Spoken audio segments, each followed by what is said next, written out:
All right, finishing up Transcendentalism. Hopefully, you remember where we left off last time.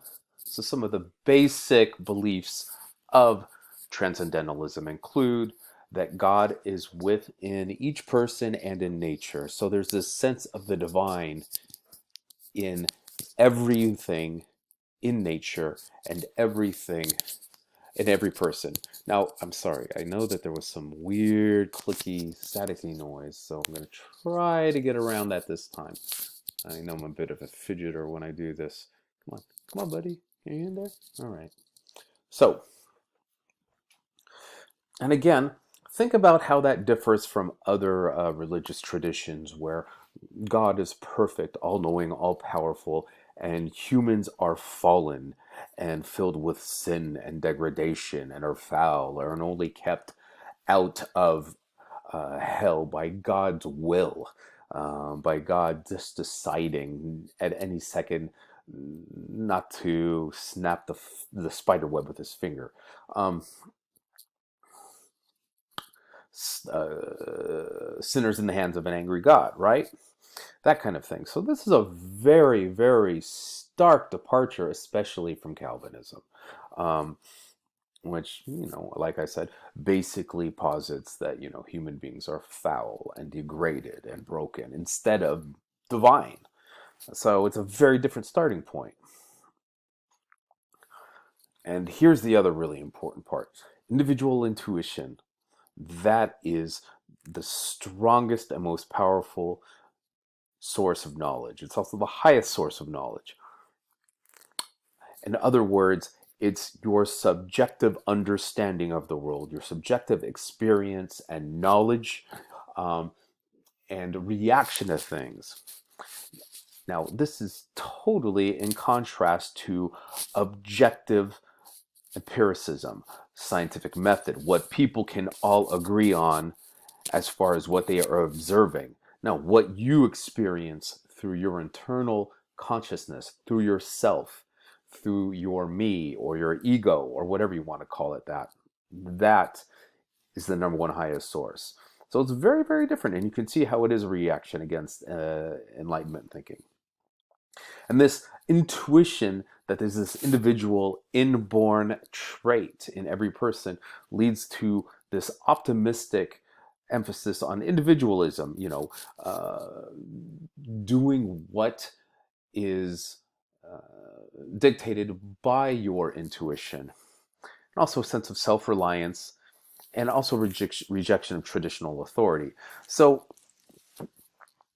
in some ways, it's a very apolitical movement. I mean, it's very suspicious of any kind of organization, and that could be, an organization on the left of the spectrum or the right of the spectrum or anywhere in the middle. But it's about understanding that inner self and that inner truth, something that cannot fully be conveyed objectively to others. Really, really important stuff. Now, very quickly, I'll give you a couple of greatest hits from the American scholar. And I know I'm spending a lot of time on Emerson and on Transcendentalism, but it is such an important, uh, influential factor for the literature to come later on and after in this course and in 20th century as well. Another way to look at it, and this is kind of my renaming of it, is that it is America's Declaration of Intellectual Independence. We can have our own way of thinking. We will determine what is right for us. And so, in a way, it is shunning that past. It is getting rid of that traditional authority, which includes intellectual authority, intellectual tradition.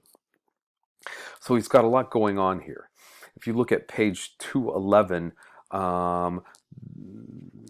the one, two, three, third full paragraph, he writes, "The old fable covers a doctrine ever new and sublime, that there is one man, present to all particular man only partially or through one faculty, like one set of senses, one medium, and that you must take the whole society to find the whole man. Man is not a farmer or a professor or an engineer, but he is all." So he's going back to this idea of universalism. Don't get stuck in one row or one column in your life. Man is priest and scholar and statesman and producer and soldier. In the divided or social state, these functions are parceled out to individuals, each of whom aims to do his stint of the joint work, whilst each other performs his. This fable implies that the individual, to possess himself, must sometimes return from his own labor to embrace all the other laborers. So he's kind of, again, talking about the idea that even though we get hyper specialized in some ways, it's important for us to keep expanding beyond this one little niche or trait. There's this fantastic scene in the movie Metropolis by Fritz Lang in 1916 where it's one of the best and earliest sci-fi movies ever, where there's this machine that's starting to break down. And the protagonist of the movie, Fedor Fedorson, goes up and actually starts working the machine himself. And in these very mechanical movements, he becomes a machine part. And there are other scenes where there are people like systematically moving levers back and forth. And it's about this, that's kind of a visual metaphor for this over specialization. Now, Emerson thinks Americans can be more of that. And he's got four major points to help people understand where America and the American intellect and the American scholar and just the American scholar as the everyday American can go. The first in time and the first in importance, this is the number one on page 212, of the influences is that the mind is that of nature. Every day the sun and after sunset, night and her stars. Ever the winds blow, ever the grass grows. Every day, men and women conversing, beholding and beholden. The scholar must needs stand wistful and admiring before this great spectacle. He must settle its value in his mind. What is nature to him? There is never a beginning, and there is never an end to the inexplicable continuity of this web of God. Now, there's that key phrase again. But it is always circular power returning into itself. So what you will see with the Transcendentalists, and this comes out of Romanticism, is this idea of cyclical history as opposed to linear history. The idea that things keep on revolving around each other and coming back to that same point again and again. And this kind of messes, you can imagine, with the Enlightenment view of progress as a straight line going up, up, up, up, up, up, up. Now, there's another good place on page 213 where he talks about the second great influence, and he talks about the mind of the past. And right there in that first paragraph on 213, he says, the next great influence into the spirit of the scholar is the mind of the past. In whatever form, whether of literature, of art, of institutions, that mind is inscribed. Books are the best type of the influence of the past, and perhaps we shall get at the truth, learn the amount of this influence more conveniently by considering their value alone. But he goes on to say that, books are great and all, but and the past is important, but we cannot be trapped in it. We have to know it, but we have to progress beyond that past. 1, 2, 3, end of the third full paragraph, last two sentences, he says, each age, it is found, must write its own books, or rather, each generation for the next succeeding. The books of an older period will not fit this. So in other words, he's saying we got to keep, there is a sense where the past is helpful to us, but we have to keep on reinventing and moving forward. We can't get stuck in the same intellectual ideas or intellectual ruts of the past. And in that last final paragraph, think about the last 4 lines that he put. Meek young men grow up in libraries, believing it is their duty to accept the views which Cicero, which Locke, which Bacon have given, forgetful that Cicero, Locke, and Bacon were only young men in libraries when they wrote these books. And here he is calling out John Locke.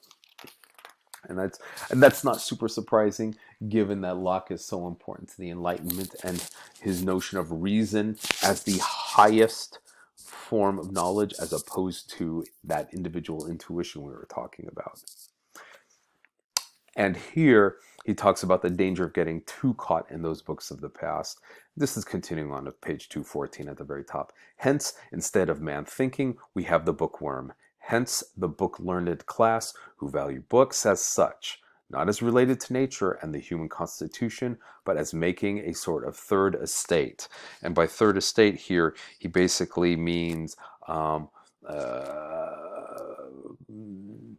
that which is different from the nobility and the church. A third estate with the world and the soul. Hence the restorers of readings, the emendators, the bibliomaniacs of all degrees.